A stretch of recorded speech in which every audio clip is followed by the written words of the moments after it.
రైతు బంధు విషయంలో కాంగ్రెస్ పార్టీకి first time ఒక పాజిటివ్ పాయింట్ కనిపిస్తున్నది. 9 రోజుల వ్యవధిలో 9,000 కోట్ల రూపాయలు పైసలు వేసినామని అంటారు. మరి నిజమా కాదా అనేది మీరు చెప్పాలి. దాదాపుగా నాకు తెలిసి అయితే ఈ రాష్ట్రంలో లబ్ధిదారులకైతే ఈసారి ఫస్ట్ సారి సంపూర్ణంగా పడింది అని చెప్పేసి నేను అనుకుంటున్నాను. ఇంతకుముందుకైతే పడలేదు. ఏనాడు కూడా పూర్తిగా రేవంత్ రెడ్డి ఈ రైతు బంధు పైసలు వేయలే. మరి ఈసారి ప్రజలు రైతాంగం 7 దోషుల మన్నెత్తిపోస్తున్న భయపడడా, లేకపోతే ఎందుకురా ఈ ఊరికే బాధపాడుగానని అప్పు తెచ్చేదే కదా, ఎట్లా మన సొమ్మ పెట్టేది ఉందా అని చెప్పేసి ధైర్యం చేసి ఏమైనా అప్పు తెచ్చి పెట్టిందా తెలియదు. కానీ ఈసారి మాత్రం 9,000 కోట్లు రైతు బంధు పైసలు పడ్డాయి అంటారు. దీన్ని రైతు భరోసా అనే పదాన్ని నేను వాడను. రైతు భరోసా అది ఎప్పుడైతుంది? రాష్ట్రంలో రైతాంగానికి అందరికీ కూడా 15,000 రూపాయలు చొప్పున 7,500 రూపాయలు వేస్తే అది దాన్ని అప్పుడు అనొచ్చు. కానీ అన్న వేస్తా ఉన్నది 6,000 రూపాయలు కాబట్టి నేను దాన్ని రైతు బంధు కిందనే పరిగణిస్తాను. సో టైటిల్ ఒకసారి చూడండి. రైతు ఆశీర్వాద సభ అనే టైటిల్ని ఈరోజు నేను తీసుకున్నా. ఇక రేవంత్ అన్న ఫస్ట్ టైం మురుసుకుంటా ఉండే ఫోటో పెట్టిన. ఈ వార్తను వెలుగు పత్రిక, దానికి తోడు ఆంధ్రజ్యోతి పత్రిక, ఈనాడు పత్రిక, ఈ 3 పత్రికలు దాదాపుగా మంచిగా బ్యానర్ ఐటమ్గా యాడ్ వేసుకున్నారు. ఏం చేస్తున్నారు? ఇది దానికి సంబంధించిన యాడ్. సో ఈరోజు ఈ యాడ్ నాకు నచ్చింది వాస్తవానికి, సీరియస్గానే. ఈ యాడ్ వెనకాల రాష్ట్ర రైతాంగం ఒకసారి మీరు చెప్పాలి నిజమా కాదని పోలింగ్ పెట్టినా. సో ఆ పోలింగ్లో నిజంగా మీకు రైతు భరోసా పైసలు పడితే, అందరికీ పడితే మీరు పోలింగ్కి రెస్పాండ్ అయ్యే ప్రయత్నం చేద్దాం. అంటే వాస్తవాలు మాట్లాడుకునే ప్రయత్నం చేద్దాం, నిజాలు మాట్లాడే ప్రయత్నం చేద్దాం. సో ఒకవేళ మీకు ఎవరికైనా రైతు భరోసా పడకపోతే కామెంట్ సెక్షన్లో తెలియజేస్తే ప్రజాభిప్రాయ వేదికలో చివరిలో నేను చదివే ప్రయత్నం చేస్తా. ఈ రాష్ట్ర రైతాంగానికి ప్రజలకు చూపించే ప్రయత్నం చేస్తా. ఎందుకంటే ఈ రేవంత్ రెడ్డి నాకు తెలిసి 3 సార్లు లేదంటే 4 సార్లు రైతు బంధు ఎగ్గొచ్చే ప్రయత్నం చేసింది. నాకు తెలిసి 3 సార్లు కంప్లీట్గా అనుకుంటా. సో పార్షియల్గా ఒకసారి, మొత్తం 4 సార్లేమో లేదంటే 3 సార్లే. మరి ఇప్పుడు రేవంత్ రెడ్డి రైతు ఆశీర్వాద సభకు అర్హుడా అంటే ప్రజలు చెప్పాలి. ప్రజలు ఏం చెప్తుర్రు? 60% లేదంటే మెజారిటీ ప్రజలు రేవంత్ రెడ్డి ఈసారి అయితే అర్హుడు అని అంటుర్రు. మొదటిసారి అర్హుడు అని అంటారు. సో రైతు భరోసా 9 రోజుల లోపల 9,000 కోట్ల రూపాయలు రేవంత్ రెడ్డి వేసిన అంటారు. సో ఇది రైతు రాజ్యం అట, లేదంటే రైతన్నల రాజ్యం అట, రైతన్నల ప్రభుత్వం అట. సో రైతులు చెప్పాలి, ఇది నిజంగా మిమ్మల్ని సంతృప్తి పరిచిందా? మీరు సంతోషంగా ఉన్నారా? లబ్ధిదారులందరికీ అర్హుడైన ప్రతి రైతుకి రైతు భరోసా పైసలు పడ్డాయా? పడితే పడ్డాయని పెట్టిరి, పడకపోతే పడలేదని పెట్టిరి. కానీ వాస్తవం చెప్పురి. ఈ రాజకీయాలలో ఉన్న పార్టీలలో ఉన్న కార్యకర్తలుగా పెట్టకురి, రైతులుగా ఏ పార్టీలో ఉన్న కార్యకర్తనే ప్రతి ఒక్కరు రైతే. సో రైతులుగా మీరు కామెంట్ చేసే ప్రయత్నం చేయరు. 73,30,000 మందికి రైతులకు లబ్ధి జరిగిందంట. 1,51,00,000 ఎకరాలకు పెట్టుబడి సాయం అందిందంటున్నాడు. ఇప్పటి వరకు రైతు భరోసా కింద మొత్తంగా 36,321 కోట్లు పెట్టుబడి సాయం విడుదలైందంట. ఇది కాంగ్రెస్ ప్రభుత్వం వచ్చినప్పటి నుంచి ఇప్పటి వరకు 36,321 కోట్లు. సో మరి నాకు తెలిసి 6 దఫాలు వేసారు, 6 9 36 వస్తుంది. మరి ఇది నిజం కాదా? ఇది ఈ లెక్క అయితే శుద్ధ తప్పు. రైతు భరోసా పైసలు 6 సార్లు వేసిరట, ప్రతిసారి 9,000 కోట్లు వేసిరట. ఇది నేను 100కి 1000% యాక్సెప్ట్ చేయాలి. మీరు సంపూర్ణంగా వేసింది 2 సార్లు కావచ్చు. కేసీఆర్ వదిలేసిపోయిన 7,000 కోట్లు ఒకసారి నాకు గుర్తు, ఇవాళ 9,000 కోట్లు వేసిరేమో రాష్ట్ర రైతాంగం చెప్పాలి. పోయినసారి మీరు వేసింది 4,000 కోట్లే, అంటే ఇలా -4. ఓ 2 సార్లు మొత్తమే ఎగ్గొచ్చారు, -18. 22,000 కోట్లు ఈయన వీక్తున్నాయి, 9 ఈయన పోతున్నాయి. సారీ, ఇది నేను తప్పు రాసినట్టుందా? ఎంత? 9 5 40, 49. 49 ఇంత వాడాలి ఇంత పడ్డాయి అంటున్నాడు. నేనేమంట, ఈ రాష్ట్రంలో రైతాంగం కళ్ళ కట్టినట్టుగా నువ్వు రైతు భరోసా ఎక్కువచ్చిన పైసలు ఉన్నాయి.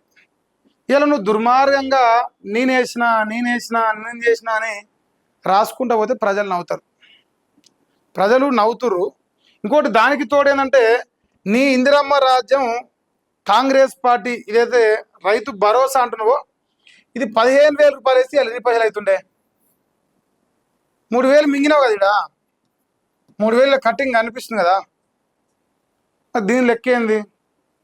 పోనీ ఇవాళ రైతు భరోసా అనే పదం అంటే నేను డే 1 చెప్తున్నా వస్తున్నా. కౌలు రైతులు అందరికంటే నిరుపేద రైతులు. అందరికంటే ఓ 2 ఎకరాల భూమి ఉన్నోడు వాడు అంతో ఇంతో అన్న ఆస్తున్నట్టు ఒక రకంగా అమ్మితే 20 లక్షలని వస్తాయి. కౌలు రైతు అనేటోడు వాడు సెంటు జాగలేక ఓ అంటారుగా ఓ 10 ఎకరాలు ఓ 20 ఎకరాలు ఉన్న కాడ ఒక ఆయన దగ్గర రైతు దగ్గర పోయి కౌలు తెచ్చుకొని 2 ఎకరాలు 3 ఎకరాలు చేసుకొని బతున్నాడు. అటువంటి కౌలు రైతులకు నీ కాంగ్రెస్ ఇందిరమ్మ గ్యారెంటీలో 12,000 రూపాయల చొప్పున వేస్తామని హామీ ఇచ్చారు. ఈ 12,000 రూపాయలు వేయలేదు ఇప్పటివరకు ఒకరు కూడా. సరే, ఈరోజు 9,000 రూపాయలు వేసినందుకు మేము కృతజ్ఞతలు తెలియజేస్తున్నాం.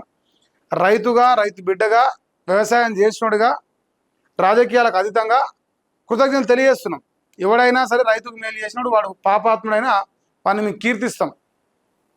కాకపోతే అందరి సంగతి ఏంది, కొందరి సంగతి గురించి మాత్రం. ఇంకోటి రైతులు చెప్పురా, ఈసారి నాకు తెలిసి 10 ఎకరాల వరకు పడ్డదా, ఇలాంటే 10 ఎకరాలు తక్కువ పడ్డదా? 10 ఎకరాల కంటే పైన ఉన్న రైతుకి ఏకపోయినా పెద్దగా అభ్యంతరం ప్రజల నుంచి రాదు. కానీ 10 ఎకరాల వరకు వేస్తే మాత్రం ఈసారి సంతోషం. అది రైతుల నుంచే రావాలి సమాధానం. ఎందుకంటే మా అకౌంట్లలో కాదు కదా పడ్డది, టక్కి అని మీ అకౌంట్లలో పడ్డది. అందుకే మీ దగ్గర నుంచి వచ్చే సమాధానమే ఇక్కడ కీలకం అన్నమాట.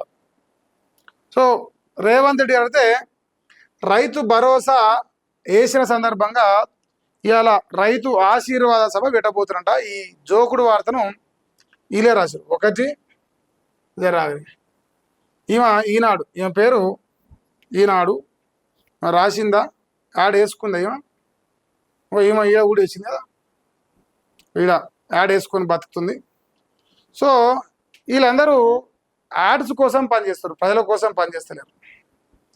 అదే రైతు రోడ్డు మీదకి వచ్చి కళాల దగ్గర నా వడ్లు కొంతలేరు అని గోడుగో నేర్చే వీడియోలు ఈ పేపర్లలో రావు, లేదంటే ఈ పత్రికల్లో రావు. ఎందుకు రావు అంటే రైతు ఏడిస్తే వాళ్ళకి సంతోషంగా ఉంటుంది, మామూలు సంతోషం కాదు, వేరే లెవెల్ ఉంటుంది అన్నమాట. సో అందుకే వాళ్ళు రాయరు.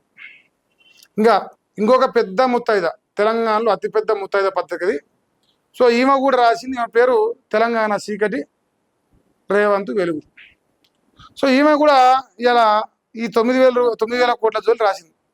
కానీ బాధాకర విషయం ఏంటంటే, మీరు మంచోళ్ళ లెక్క నటిస్తురా, నిజంగానే మీరు మంచోళ్ళ? ఈ రైతు భరోసా పైసలు 9,000 కోట్లు ప్రజల నుంచి వచ్చే పనుల ద్వారా ఇచ్చిరా, లేదంటే అప్పులు తెచ్చి కుప్ప చేసిరా, లేదంటే భూములు అమ్మేమన్నా మాకు ఇస్తుర్రా? సో మీరు దొంగలు కాబట్టి మీ పైన చాలా ప్రశ్నలు ప్రజల లోపల ఉన్నాయన్నమాట. ఇక ఈ రైతు భరోసాలో కాంగ్రెస్ క్రెడిట్ కొట్టినట్టే అనిపిస్తుంది. ఉన్నమాట చెప్పాలి, నిజం చెప్పాలి, నికార్సుగా చెప్పాలి. ఎవరేమనుకున్నా ప్రజల్లో ఉన్న చర్చని మనం మాట్లాడాలి. ఇక ఇక్కడ ఇవాళ సభ ఎక్కడంటే మత్కేపల్లి గ్రామం, చింతకాని మండలం, ఖమ్మం జిల్లాలో మరి పెడుతుర్రట. ఇది ప్రగతి పదం, సకల జనహితం, మన ప్రజా ఫుద్దం. సో మా బచ్చన్న ఫోటో వేసారు. సో ఖమ్మం మండలకే బచ్చన్న గుర్తొస్తాడు. హైదరాబాద్లో ఫ్లెక్సీలు పెడతాడు మాత్రం బచ్చన్న గుర్తురాడు.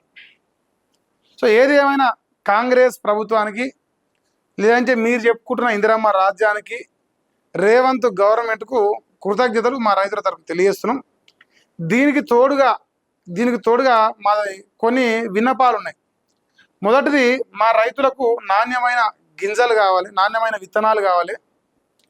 దానికి తోడు ఇలా వ్యవసాయం చేసుకోవాలి, మీరు ఇచ్చిన పైసలు 4 గింజలు కొనుక్కున్నాక నీళ్లు కావాలి రైతులకు. ఇలా కాళేశ్వరంతో మీరైతే డ్రామాలు చేస్తారో ఆ డ్రామాలు బంద్ చేయాలి. ఆ డ్రామాలు బంద్ చేసి రాష్ట్ర రైతాంగాన్ని నీళ్ళు ఇచ్చిన తర్వాత రైతులకు యూరియా బస్తాలు కావాలి.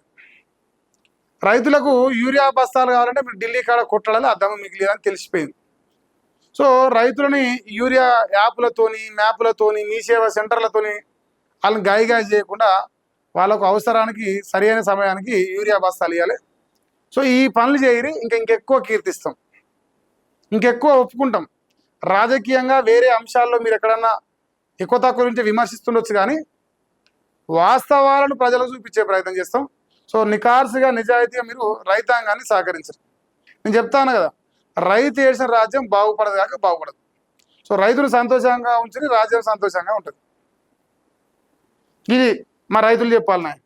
సో మా రైతు సోదరులు మీకు రైతు భరోసా పైసలు పడ్డాయా పడలేదా ఇంకేమన్నా మీరు చెప్పరు.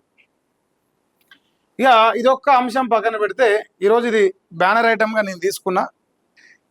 ఈ యాడ్ నమస్తే తెలంగాణ రాదు, ఎందుకంటే అది బీఆర్ఎస్ పత్రిక.